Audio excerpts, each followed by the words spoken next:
We have new equipment tonight.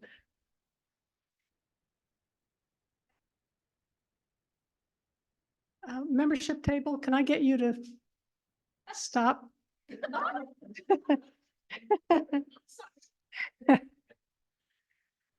Okay, so good evening, Democrats and friendly unaffiliateds.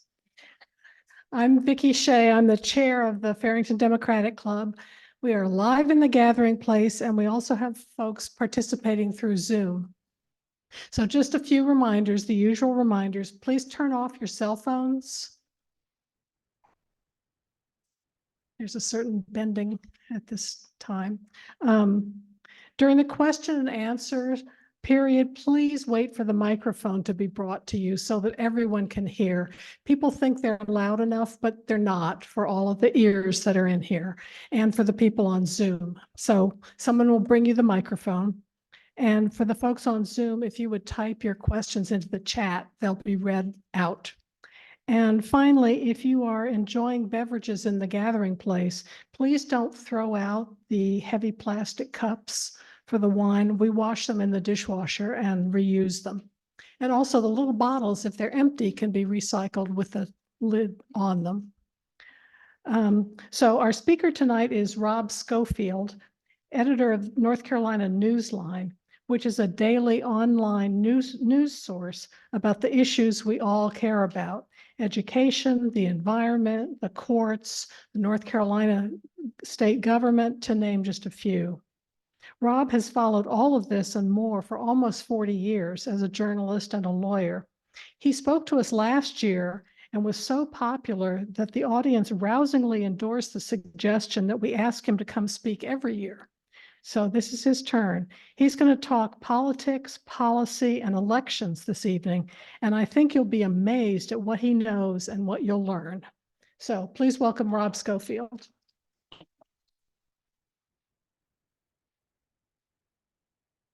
Clearly one of the more enthusiastic introductions I've ever had, and I'm certain it's undeserved, but I'm delighted to be back with you. I really appreciate the opportunity to be with some fellow travelers. I should say, obviously, I work for a nonpartisan organization. We're a 501c3. We don't endorse candidates. We certainly have a point of view on the events of the world, and it certainly leans very strongly progressive in our commentary. But I'm enormously proud of the journalists who work for NCNewsline, who are dyed-in-the-wool neutral journalists, and that they're about telling the truth. And we've given hell to Democratic officials and Democratic politicians. I've gotten yelled at by Governor Cooper's people on multiple occasions. So we're proud that we take the news wherever it leads us. I think it's pretty clear where the news leads us today, so I don't have any compunction about telling you about that. So it is really sort of a boring time, right? Not much going on in politics. But maybe I'll take a step back and tell you a little bit about myself. I'm a recovering attorney, actually, as Vicki alluded to. I started out my career I was a farm worker lawyer. I spent 5 years as the lobbyist for the American Civil Liberties Union of Illinois back in the day when I was a young attorney. I moved to North Carolina to be a legal aid lawyer, which I was for several years, and lobbied on behalf of poor people at the General Assembly. But about 20 years ago, I made a switch. I moved into the world of commentary and writing and politics, policy, first at part of a group called the North Carolina Justice Center, and then something called North Carolina Policy Watch, which I'm sure some of you remember it, maybe fondly. NC Policy Watch, started by my longtime colleague, Chris Fitzsimon. Chris, and some of you, forgive me if you've heard this story before, but I think it's good to know. Chris, you know, is a wonderful person. He lives not far from here. He runs State's Newsroom now. In 2017, a lot of the national funders came to us. They had been giving us some money to hire some reporters.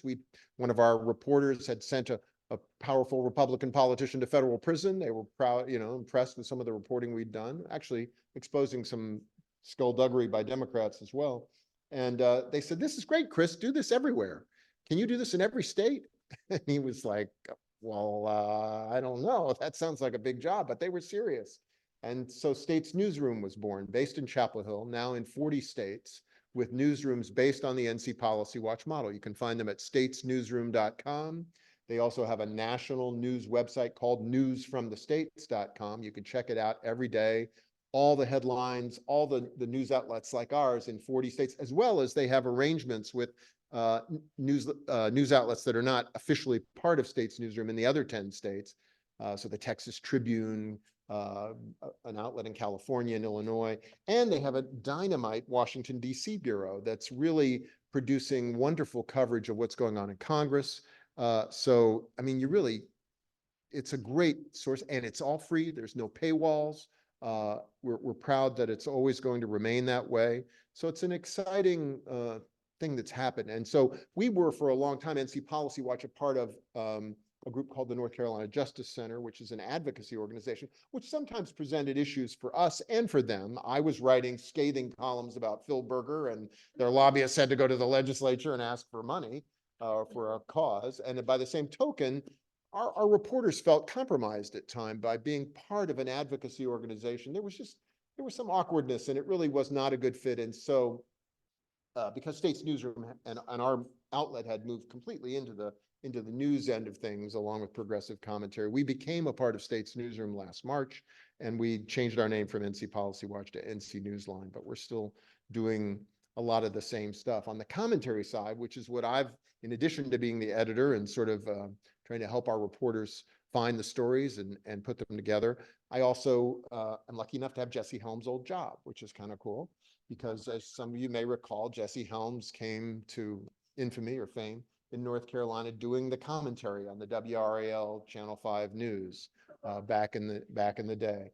And I don't do it on the TV version, but on the radio version of the news on Mix 101 every night, there's a 1-minute commentary. I actually had Jesse's granddaughter on a radio show we have, News and Views, not that long ago. She's a committed, dedicated reproductive rights champion, and who's trying to, overcome her grandfather. She was fond of him as her grandfather. She has fond memories, but she 100% disagreed with his views. She's trying to have the Hyde Amendment and some of these other things repealed. And I told her that I was doing that job, and she said, "You're doing the Viewpoint? That is so great.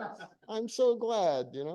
So that made it important to me and good for me. So I'm happy that I get to do this radio show. I get to do these commentaries. I get to vent 1 minute a day, every day of the week. That's broadcast on. It's also available as a podcast. We have a lot of great guests on our radio show, News and Views, which runs on a handful of stations around the state, but you can listen to it as a podcast. It's on our website.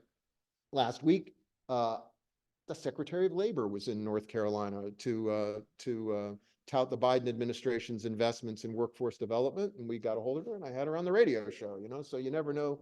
Get a lot of good with the advent of Zoom.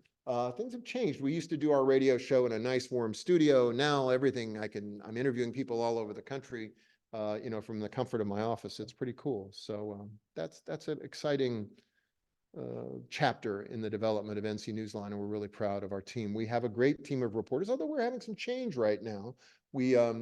Some of you may remember Joe Killian, Joe was a longtime political reporter for the Greensboro News and Record. He came to work for us in 2016. Joe ended up having a real specialty in higher education. He was the one who broke the story about Nicole Hannah-Jones at UNC, really lots of in-depth coverage of higher education. He was also really the most best informed reporter in the state on LGBTQ+ issues. Joe recently left us. We miss him, but he got an editor's job with The Assembly, which is another online news magazine some of you may be aware of. And it was really, they were looking for a Greensboro person. Joe had never really left Greensboro when he worked for us all those years. And so he's back home where he belongs. And Kellen Lyons, who was a wonderful young reporter we had covering courts and justice, Well, his wife got a job at Johns Hopkins, so, you know, they had to move less. So he had to take it. But we've just, one of the reasons I was running a little late tonight was because I just extended offers to two incredibly dynamic, exciting young journalists who are going to be joining us very soon. I was literally on the phone with the guy in my car talking salary and start dates. And I realized, oh my God, I got to get to Farrington. And so they're going to be great. We've got, and we still have a great team. The other sad news is that Lisa Sorg's going to be leaving us, actually. I know you love Lisa, and Lisa is a force of nature. The good thing is that she's been recruited to go to work for Inside Climate News, which is like an international, it was a job she couldn't turn down. And she's going to be their North Carolina person, which means all of her content will still run on our site. So I won't have her in the office next to me where I can sort of confide in her and rely on so much of her experience as a journalist, but we'll still have all of her great environmental coverage, and and then we'll be hiring another reporter. So we're going great guns, and Lord knows there's lots to report on. It's good to be with friends and friendly faces tonight to talk about some of them. This is obviously an enormously contentious time in the history of our state, in the history of our country. The column that I wrote, I guess that was this morning that ran, days are kind of running together, was of course about the DEI controversy at Chapel Hill and the decision to disengage from that. And the argument that I tried to make, which I think applies to a lot of issues right now, is that what I think the authors of that policy of repealing the idea of having a diversity, equity, and inclusion program at a university fail to recognize, or maybe it's willful, maybe it's just obliviousness, is that merely crafting neutral laws, be it about issues like that, or be it about the economy, or be it about education, so many topics, just plain old neutral laws that say, okay, everything's straight now, all those centuries of discrimination against women and people of color, well, the law is neutral now, so that's all taken care of. Let's go forward from here. That's sort of the attitude that we hear and we see in those kinds of decisions. And what, of course, it ignores is the centuries of discrimination that are baked into the fibers of all of us. And I use the example in the story or the column of people with disabilities and the fact that it wasn't that long ago in our country that we all confidently talked about how wonderful we were, that we were providing sheltered workshops for handicapped people, and that was, took care of that problem, and didn't even realize so many people, even people of goodwill, how much that was not satisfactory to people with disabilities, how they wanted true integration, true equality, true opportunity. And I think the analogy is the same in the university setting when it comes to issues like race and sex. Old white men like me make up about 10% of North Carolina's population, but we are overwhelmingly dominant when it comes to the power structures of government and education. And the notion that, a mostly old white man board of the UNC Board of Governors can just confidently say, oh, everything's cool now. We've got neutral laws. We'll let everything naturally happen and it'll be equal opportunity for all. It's so ignorant and so unfortunate, because I think it clearly ignores the fact that we need to hold up those inequalities. We need to expose them constantly. We need to hold them up to the light of day and question them and advocate in those areas. And so that's what DEI programs do. That's what diversity, equity, and inclusion is about. And so I think it's a great tragedy that they have taken this step back and that has become sort of the political rights,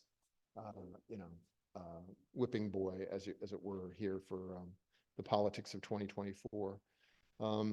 Anyway, as you all know, I'm sure you're all activists. You know what the situation is here in North Carolina right now. This DEI and UNC stuff is emblematic of it.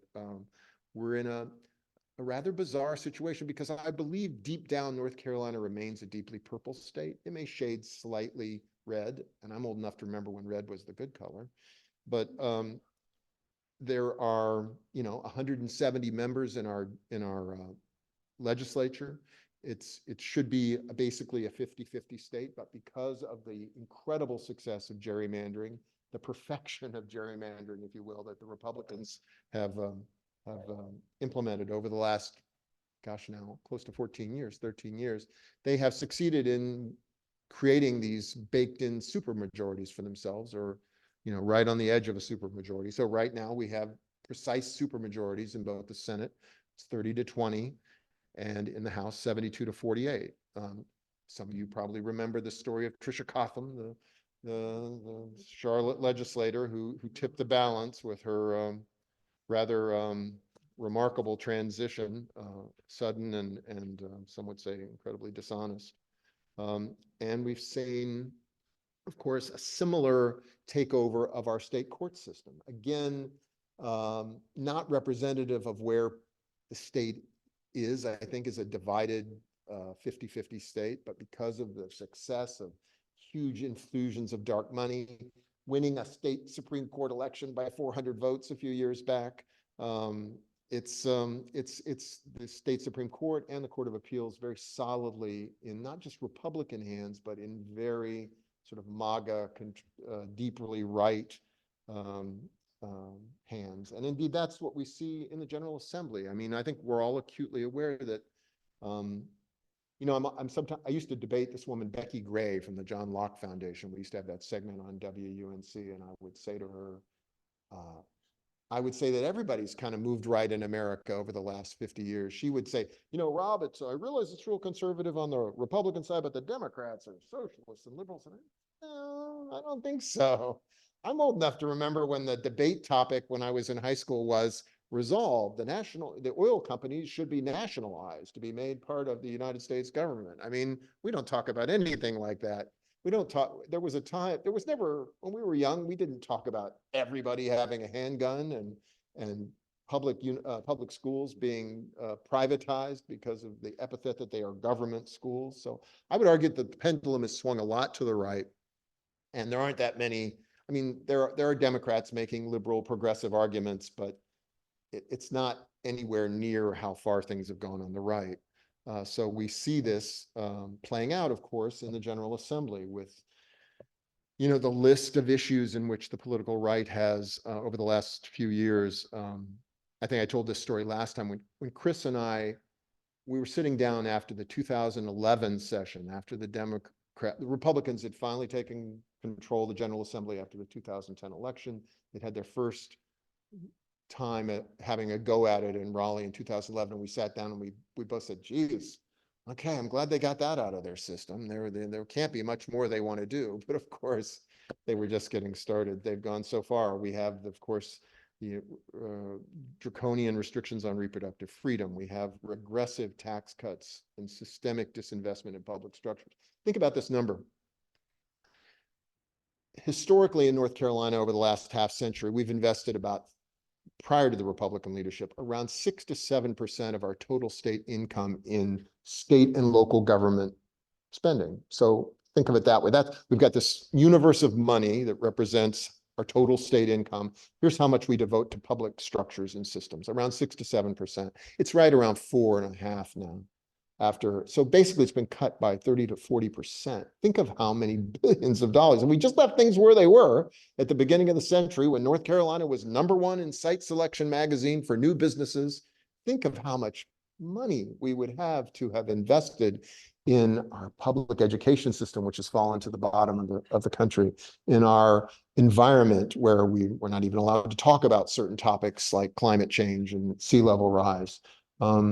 It's a true wasted decade. It's a very, that particular number really sticks in my craw, but we've seen, of course, that playing out in cuts to public and higher education, where when it comes to effort, how much we spend on our public schools compared to the rest of the nation, that is, as a percent, again, with a reflection of how much we could be spending, we're dead last in the country. And of course, we're moving fast to expand school vouchers, deregulate guns, slash environmental protections, and of course, add new restrictions to the franchise, to voting, make it harder for people to vote with a specific, obviously, target of going after folks who they perceive might vote against them. It's a tough situation. Gerrymandering has made it much worse. We've had the Don't Say Gay Parents Bill of Rights that passed last year. There's the anti-trans legislation, the CRT bill, repeal of our handgun safety law that required a permit from sheriffs, the abortion ban, more school privatization, it goes on and on. Of course, through all of this, it's not impossible for good things to happen. Medicaid expansion happened in North Carolina. It took way too long. It cost thousands of premature, unnecessary deaths. It was a scandalous decision for a decade to deny health care to hundreds of thousands of hardworking people, but eventually it happened. And it happened because the weight of the evidence, the facts were so overwhelming. The money was, the fiscal sense of it all was so overwhelming that they literally couldn't say no. Oh, okay, thanks, Chris. Tremendous job. Sorry, apologize. So that's evidence that, you know, there are still victories out there to be won. There are things that can get done, even with the current leadership of the General Assembly. Now, of course, we're in an election year, and that adds to the drama of it all. And it's an extraordinary election that we're looking at, right? I talked to Chris today, who's been in Washington, my longtime colleague, and he said there's a palpable sense of deep concern in Washington about what's going on right now. There's no doubt that they have no doubt that Biden will win the popular vote, but we could be looking at a repeat of 2016 in terms of the electoral vote. That said, there's an awful lot of water to flow under the bridge over the next 5 months, so I wouldn't give up the ship just yet. Here in North Carolina, it's clear that the Republican Party, as I think I alluded to previously, has gone full MAGA. They have, you know, Mark Robinson, Hal Weatherman for lieutenant governor. If you don't know about Hal Weatherman, you ought to look up some of the things he used to do when he was working for Sue Myrick and Dan Forrest. This Michelle Morrow character, who is the superintendent nominee for public instruction. We've got Mark Harris. Remember the disgraced Mark Harris? He's now going to be a member of Congress. I guess the real question is, you know, I remember that famous Happy Days episode where Fonzie tried to jump the shark. And is that, you know, that's come to be sort of a moniker for absurd overreach by people. And maybe this is the moment that the Republicans in North Carolina jump the shark. A lot of it just depends, quite honestly, on what happens with the presidential election. If Trump wins by a significant margin, you know, it's a lot harder for the Democrats to prevail. But of course, Roy Cooper won elections here with Trump winning North Carolina. I think that Robinson's got some real challenges. He is such an extreme character and has made so many outrageous statements that I think that presents some challenges for him, clearly. So I think Josh Stein still has a really good chance to win. And I think that's true also of Mo Green for superintendent of public instruction. I think Rachel Hunt, who's the Democratic nominee for lieutenant governor, has a good chance of defeating Weatherman. She's obviously got the name recognition. So I think if Josh wins the governorship, they may put him in a WeWork station or something like that, or, you know, just we'll have to see. I mean, seriously, they have, of course, and I suppose that perhaps offers some small measure of solace of the idea of a Robinson governorship, is that the Republicans in the legislature have seized so many powers from the governor that, you know, there's not a whole lot left in many respects, appointment powers and such, but it's clear that they don't, it's almost impossible to imagine them having much interest in letting him do anything other than what he's told, if he were somehow miraculously to prevail. So, you know, as to what the heck we do about this situation, we're going to keep reporting about it and commenting on it and speaking out about it. The thing I think it's worth keeping in mind, though, is, and maybe this is Pollyanna on my position, the issues that are so dear, I think, to most of you are popular. People are with us on so many of the key issues. What I guess the genius of what, maybe say evil genius of what the political right has done is to separate policy from politics. They have successfully convinced a big chunk of the electorate to vote based upon sort of their reptilian brain rather than their understanding of policy.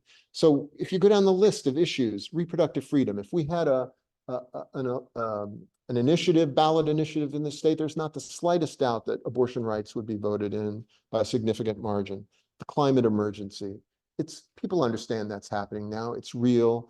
The general environmental emergency. I saw a statistic the other day. This one just continues to stick in my mind that I can't quite get my arms around. Scientists estimate that by the year 2050, there will be more, in terms of total weight, plastic in our oceans than sea life. Is that that's just a remarkable, terrifying statistic. And the notion that we would stand idly by any much longer while that goes on. Gun violence, people are with us. Healthcare access, standing up to Russia and for human rights, the minimum wage, immigration reform, tax fairness, LGBTQ equality, marijuana legalization, science, even many parts of criminal justice reform, where people have, I think, 20 years of watching TV shows that show that the criminal justice system has flaws and that innocent people get, convicted, has convinced people, wait a minute, yeah, maybe we need some reform there too. So, but of course, what progressives try to do is difficult. It's more difficult. You're trying to bring together a multiracial, multi-ethnic coalition built on issues and shared ideas. And that's a lot tougher than keeping together a non-diverse group, mostly made up of people who are focused on button pushing, racial, religious, and cultural issues. It's tough. It's hard to get people motivated and angry enough to stand up and speak out and to take action. But I don't think we're without hope. I think shifting demographics continue to make a difference. We're going to continue to be a more urban, a browner state in North Carolina, much less of a white state. I think in the long run that bodes well for our state. I grew up in California. Ronald Reagan was governor. It was a very conservative state. Now look at California today. Look at some other states that have gone through. Illinois, where I spent a long time as a lobbyist. I've watched that state become a solidly blue state. And that's just through a lot of sustained action. It's through changing demographics, people working hard, and realizing you don't have to convince everybody. You're not going to convince everybody. You're not going to convince the true believers in Donald Trump, but just a few people, just enough to make a difference, can make an enormous difference. So I would say keep at it. Keep the faith. Some of you may remember, maybe not, you don't know him. Slater Newman was a professor at NC State. He was a good friend of mine.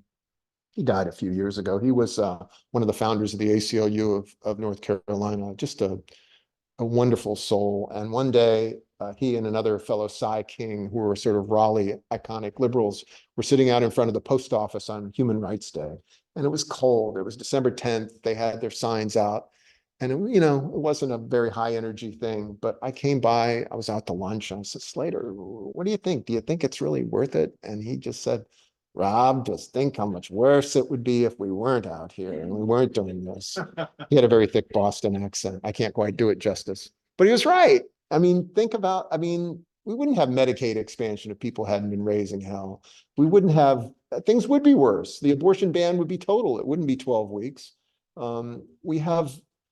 We make a difference. Y'all make an enormous difference. The stakes are beyond measure, and the margin is still incredibly narrow. There's still wonderful opportunities to make a huge difference, regardless of what happens in the election. Obviously, I have my own beliefs about what I think would be best for our state and our country, but even after that, you just have to stay engaged. One of the geniuses of the political right in this country is that they are determined and they are incredibly pragmatic. How else can you explain a movement that is based on conservative Christianity that embraces a criminal philandering casino owner? What the heck? So they're out to win, and people who believe in true democracy and freedom and justice have to be just as determined, just as pragmatic, just as hardworking, just as generous with their contributions. Again, I'm very obsessed about the environmental issue, things like that statistic I quoted to you. I have kids and hope to have grandkids someday, and I want them to have a chance to live on a planet that's sustainable, in which there is some measure of peace and prosperity. And so let's keep at it. And I know I'm going on a long time, but I'd be happy to have some. It's okay. I'd be happy to take questions either from online or from anybody here. I see there's a microphone that's starting to circulate and, oh, that's okay. Well, I can also repeat the questions if someone wants to. Oh, But I'll take my lead from the organizers. We just take a second. One other thing I guess I'll say, because it's on my mind, I was talking to someone about it today, and I think it's worth caring and thinking people to continue to raise. I don't get this. I mean, I understand why they say it. I understand why they attack Joe Biden and say he's a threat to democracy and all these things, but baloney. He's one of the best presidents we've had in half a century. He's with nothing to work with in terms of majorities. He's just a gifted, caring, thinking man who is remarkable, I think. I think he's been a remarkably successful president. And I think that's something that people should not be embarrassed to say. I just can't imagine. I've often said that I love Barack Obama. I used to lobby in Illinois. I remember when one of my best friends called me up and says, I got this new state senator. He's got a funny name, Barack Obama. I don't know what we're going to do with him. Well, I love Barack, but you know what? He would have been a better president at 65 than 49. There's an advantage to that experience. Maybe y'all can identify. I certainly know I'm a better journalist and lawyer and advocate, and I'm in my mid-60s. So anyway, keep that in mind too. Don't be afraid to speak up and not be embarrassed about saying about the remarkable transition that's happened in our country over the last 3 years. When you think about where we were in January 2021, our respect around the world, our approach to the climate crisis, our economy, our healthcare system, my God, it's a remarkable transition. And so I think people should be unembarrassed to talk about how wonderful that's been. Anyway, questions perhaps, and right here in the front, she's going to bring the microphone to you. I'll be delighted to repeat it.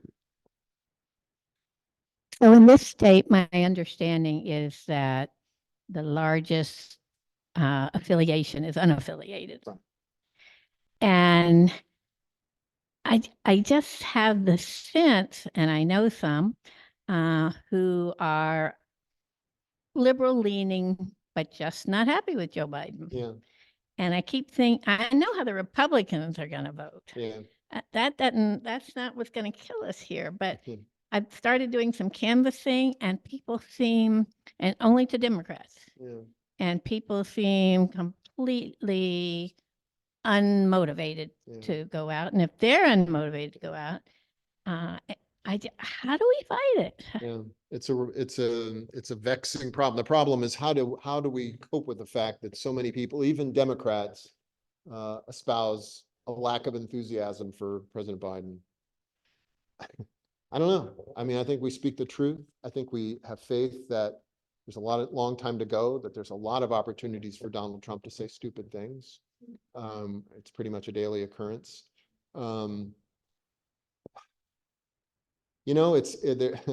It's remarkable. I was having a conversation today with we have a young reporter I'm so excited about his career starting out. His name is Ahmed Jallo. He's actually originally born in Gambia, and he came to the United States, through his father and a connection and and he drove a cab in New York City for 2 years and worked his way through like community college. But he wanted to be a reporter. He wanted to be an investigative reporter. And he's pretty remarkable. He turns in these stories and I'm like, where did you learn to write like this? But because he's probably, I don't know, in his late 20s. But we were talking about it today about that very subject. And I was saying to him, I don't understand he was pretty blunt about it. He thought that there was a big part of the population that just has become dispirited and disengaged, and they don't see it that way. They don't, they're Trump, Biden, yeah, 6 of one, half dozen of the other. And that it is remarkable. And I'm not sure, that there's a great answer to that other than just to double down on our enthusiasm and our passion for speaking the truth and having a little faith and digging into our pockets deeper. I mean, the stakes are too high. So I think we just have to keep repeating. I write a lot of columns. I do a lot of commentaries on the radio, and I try to do at least one every week where obviously I'm not endorsing candidates, but I remind voters of the remarkable accomplishments. And I think there's a lot more to come. There's a lot, the Biden people are taking this very seriously. They've got a lot of money at their disposal. They're going to do whatever they can to make voters aware of the difference he's made as president. So I don't know that I have a magic solution to it, but other than just we're going to have to keep carrying. Yes, So- ma'am. We're going to bring you the yeah, microphone. Oh, I- we're going to go in the back here. Sure. On? Is it on? Can you hear? Okay. This whole business about why don't we get our message across effectively? And it partly because we're Democrats or we're people who believe in nuance and try. But I just remember, was it Clinton who had a director of his campaign who had the slogan, "Keep it simple, stupid." That's what the Republicans do. They have one single message: Joe Biden's too old, and another message: Joe Biden caused your groceries to cost too much. And they say it and they say it and they say it. And I think our Democrats hear it too. They hear that more often on the radio, and then they hear, how come we can't just keep coming up with simple statements? And the other thing that I've always thought about is way back when Reagan first, we started watching him on the national stage. Do you remember he'd come out with those posters, those like when you were teaching class and you had a poster board and you would write on it? And he would say, here was this point, and here's this point, and here's this point, and he'd draw you a picture, and that was it. I mean, it was effective, simple good. communication, and I wish we were doing more of it. The question statement really is, why can't Democrats keep it simpler? That's the part of the genius of what the Republican Party and the political right have done, is they focused on a handful of issues: inflation, Joe Biden's age, immigration, thinly veiled appeals to race there, of course. And it's tough. You're right. When you actually see the world for what it is, and you recognize there are gray areas and nuances, and it's hard to distill it all down. But you know, I think Biden's got some really smart people working for him. I've seen some promising signs from some of the releases I get. I enjoyed talking to the Secretary of Labor last week about some of the work they're doing. So I'm not willing to throw in the towel by any means yet. I think you need to realize there's a lot, overwhelming weight of evidence that you know is going to be enough ultimately to turn the tide. So I don't think it's at all time to throw in the towel. Note that the microphone in the room is not working, so I ask everybody here to speak up. I'm sorry. But the one for Zoom is, we believe, working. Got it. Well, we're 5 months away from the election, and typically you would find a lot of signage out, bumper stickers, etc. And here's the Democratic Club. I don't see any stickers being handed out to put on your cars. Is there people are afraid to express their opinions because the Republicans are so nasty? Probably varies from place to place. I'm certain, you know, I've had an old Obama sticker on my pickup truck since 2012. And a couple times I thought I saw somebody trying to peel it off. Can I just answer that on? Oh, I'm behalf- sorry. The question was Yeah. about why don't people have bumper stickers? And So sign. all of those things are all over the Chatham County Democratic Party headquarters in Pittsburgh, because it's the party's mission and responsibility to elect Democrats. This is a club, and we keep having to remind ourselves we're just like the Garden Club. We are people who right. I mean, no offense to the Garden Club.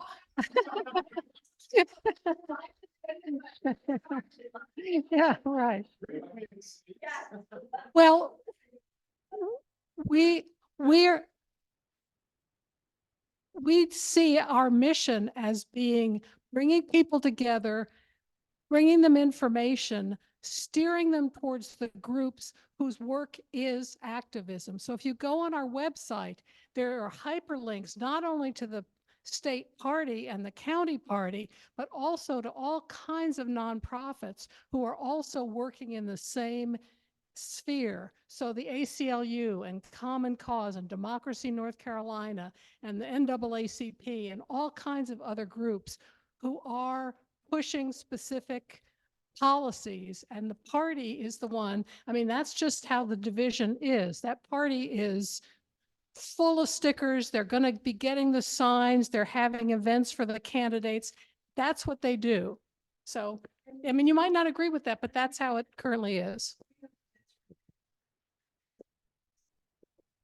And many times it's for primaries. But, open discussion, shared ideas. All right, lots of questions. Yes, sir, right there. I'd like to speak to the question, to the point about being afraid to speak up. And that's certainly my case. I was born and raised in Boston, Massachusetts, very liberal, very progressive. I moved to the state of Indiana, very Republican, very conservative. And I learned my lesson there that once I left the university campus, it would at best keep my mouth shut because people would very quickly recognize that I was an Easterner and therefore a liberal. Now, I had a confrontation once with a fellow about that, and he claimed that, well, you know, yeah, mumbled and mumbled and mumbled, but the reality is he was complaining about liberals, and he perceived me as a liberal because of my accent and being a university professor and so forth and so on. And so I responded to him that that was the wrong way of looking at it as far as I was concerned. I'm a progressive, and there is a difference. And I prefer progressive policies rather than regressive ones, and I'm not afraid of progressive policies. I have no fears about change. And at any rate, I've now moved here to North Carolina, and I must say that even amongst, I'm embarrassed to say, some of my family members who are located in the state, I don't make it known, although they can probably guess that I'm a Democrat or that I'm a liberal or that I'm a progressive. And I think that I'm sensitized to that. And I feel that if we do go out, or if I go out and start talking about Biden's success, they'll very quickly have a knee-jerk reaction that, well, he's coming from the East Coast. We can't pay attention to him. Or in a more extreme case, why don't you go back to where you came from? And so I'm only speaking about myself, but I'm saying that it would be great to proselytize and talk about the Democrats. I would never put a Democratic sticker on the back of my bumper for fear that someone might throw a rock through the window. So I'm sensitized from Indiana, but I feel the same kind of inherent hatred towards progressives in North Carolina, and therefore I keep my mouth shut.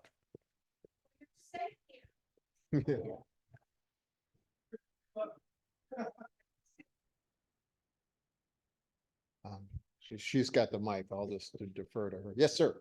This is a quick one. I heard you use the term climate emergency as opposed to climate change.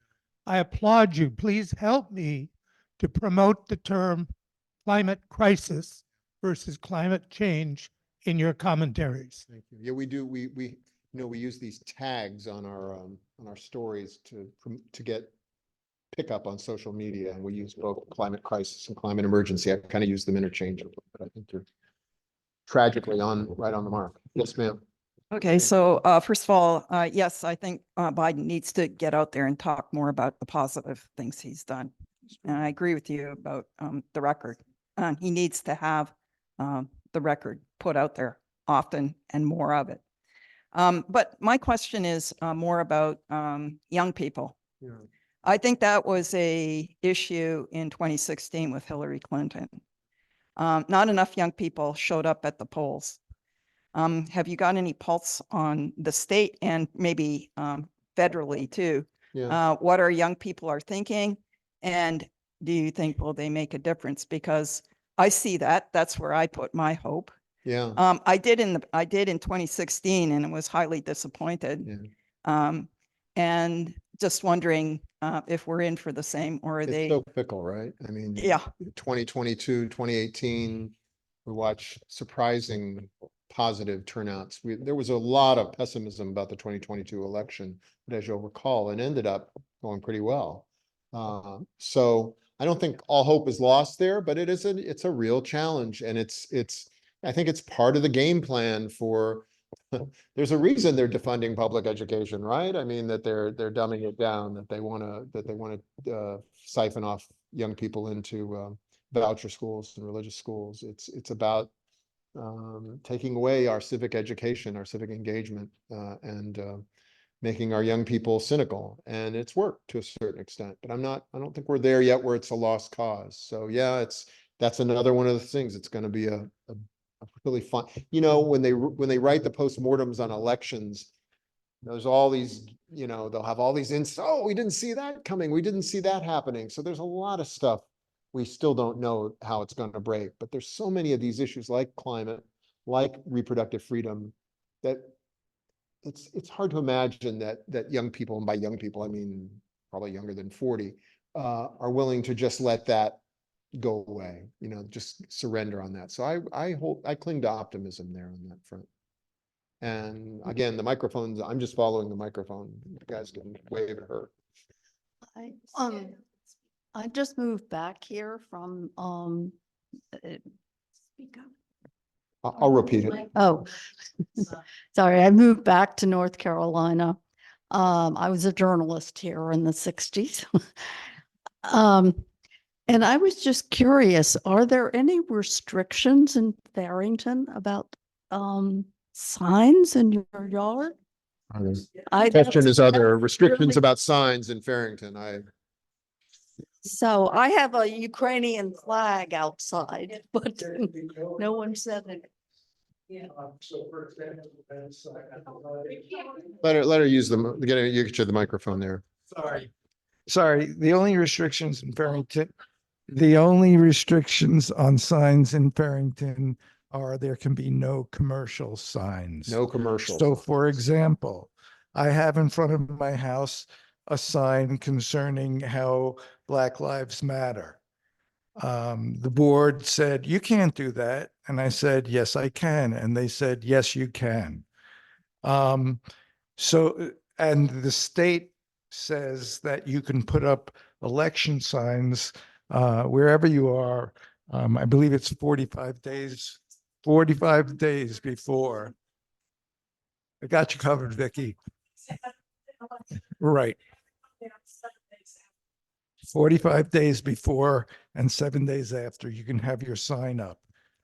The other thing I'm just noticing here is that people, they're looking at broad things rather than their own personal responsibility, whether it's speaking to people individually, whether it's encouraging people individually to do what they have to vote.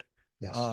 I don't have I was at the farmer's market today. I was talking to vendors and I was I was asking them if they planned on voting and how important it was. You can't talk to 330 million people at once. You can only speak to the person you're opposite the table of. And in my experience in different settings within Chatham County, talking about things like getting rid of the monument, there was no person I spoke to, whatever their feelings about it, that was in any sense threatening to me. And most of our conversations ended with a handshake and an invitation to have a beer. That's great.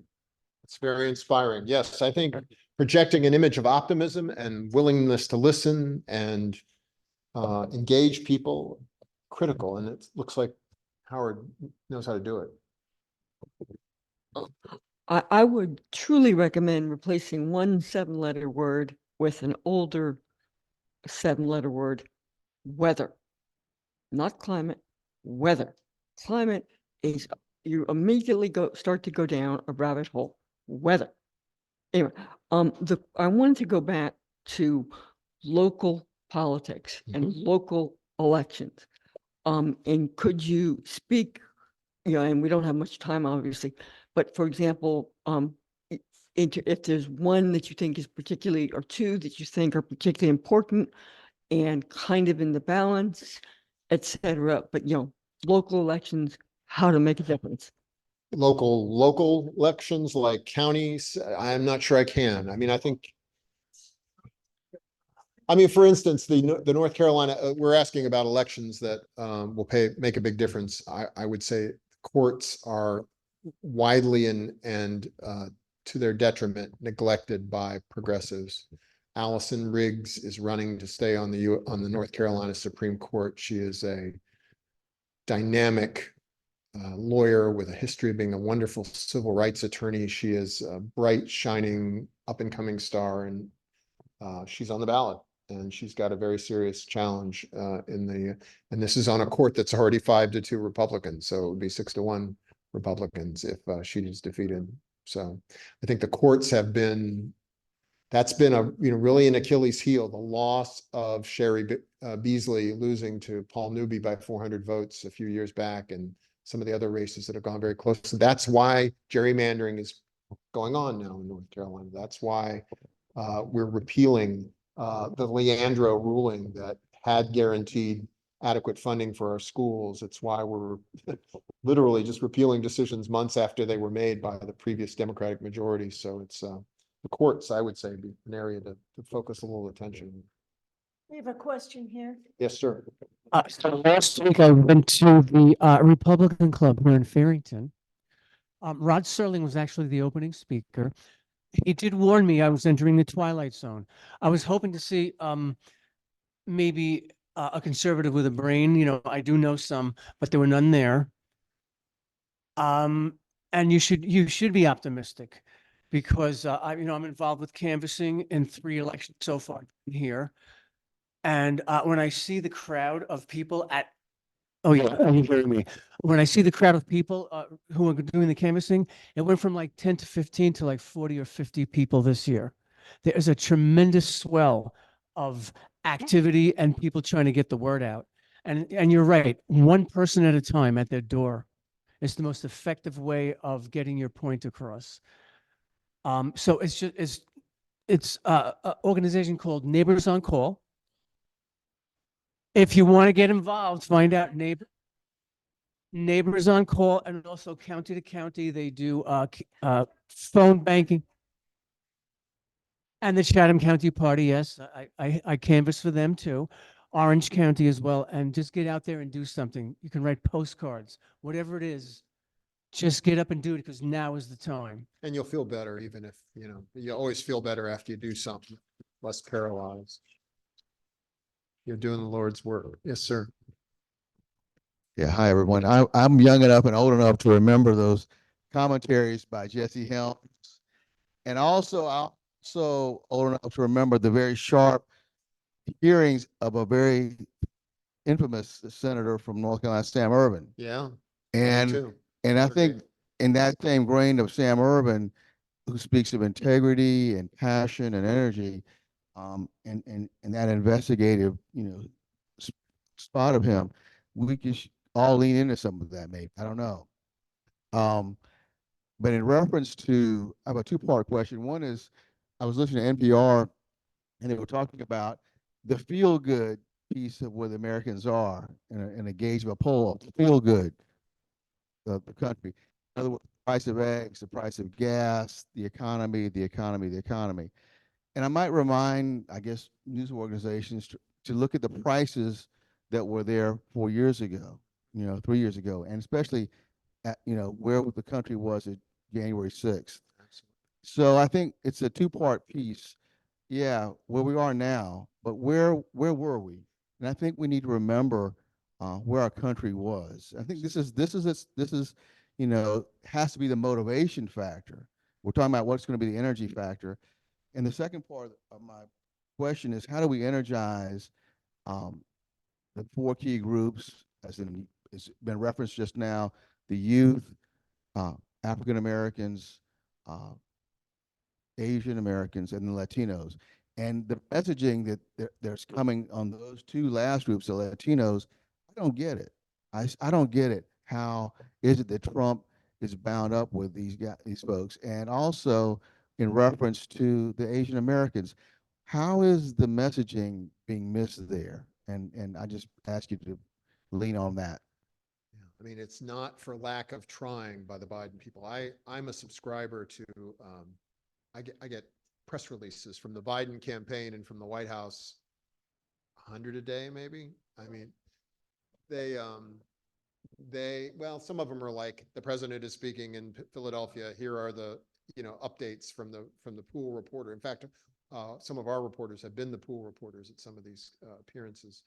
One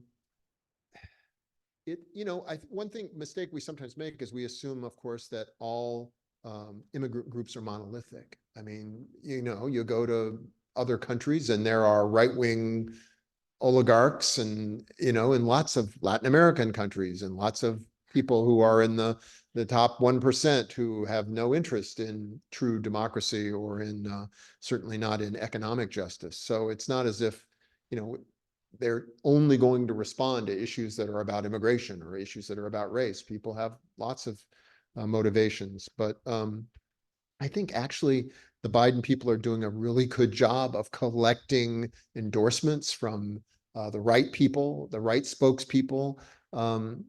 It's just going to be an incremental chipping away, one at a time, as some of the other speakers have addressed. There's not probably going to be a magic solution, although I still think it's entirely possible, although I know that the MAGA people won't hear it. It's entirely possible that Donald Trump could truly just completely flame out in the next couple months. I mean, I think it's right to worry about his sanity. And I think it's entirely possible that something like that could happen. So, and on any of those kinds of issues. So stay tuned. I think you raised some good points though. Will it matter? Sherry asks. Well, I think it will. I think it can. It might not. He's the one who infamously said I could shoot somebody in the middle of the street and so he knows his supporters pretty well. It's a stunning fact that so many of us can't quite get our arms around with respect to our fellow Americans, that they could be so deluded. But I still think that the numbers are there, that it eventually, the right thing, the good thing can happen. So I just keep the faith. Yes, sir. You didn't address one item that I thought was pretty big for Biden. The very unpopular war with young people that's going on right now. Yeah. It doesn't look like it's going to end before the election. Yeah. And by some sense of historical irony, the Democratic convention is going to be in Chicago this year. I know there's some. If you could tell Biden one thing, it would be get out of Chicago. Yeah. Well, Chicago's a little different. I will say that it's not run by Richard J. Daley anymore. Yeah, I mean, obviously, it's hard to concoct a more impossible scenario of a foreign policy dilemma that Biden finds himself in Israel and Gaza. It's a situation over which he has very, very little control. I mean, let's be honest. I think he's done what he could to minimize it, to try to pull the parties back. I still think there's a chance that can happen.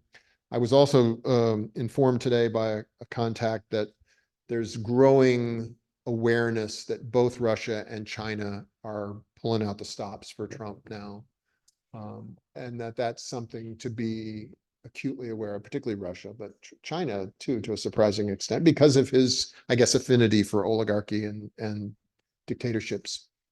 So the foreign policy world, where I would argue that Biden has generally, again, with very few cards to play, done so much to restore American dignity and respect, ought to be a strong point for him. But you're right, it's a dilemma. Young people, everybody, we understand why people are angry. There's horror going on in the world right now. The trick is, what's the answer? How do we solve that in a politically viable way when the Republican Party is calling for redoubling efforts to support Israel and to redouble down on the war? So he's in a tough spot, and I think we just have to keep speaking that truth.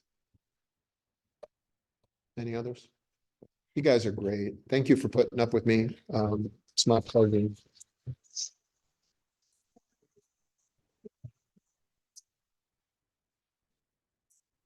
Send to everybody either an email or put it on the website with all of the links to the all of his podcasts and radio and state thing and all of them, the links to all of those. And I'm also going to send out a link to the Chatham County Democratic Party, because that's who are doing the canvassing. That's who are with the tents and the community festivals all around. They're right. Dan is wearing, excuse me, the brand new last week, right? 6 weeks ago, but yeah, he feels great. So anyway, there are lots of ways that they can use volunteers. And if you've been energized at all, you can go as public as you want, or you can stay as private as you want and help in the office and answer the phones and clean the recycling out of the office. And also there, as I said, there are links to all of the progressive groups around here. If you can't find one that you like, just keep going down the list. So shall we have him back next year?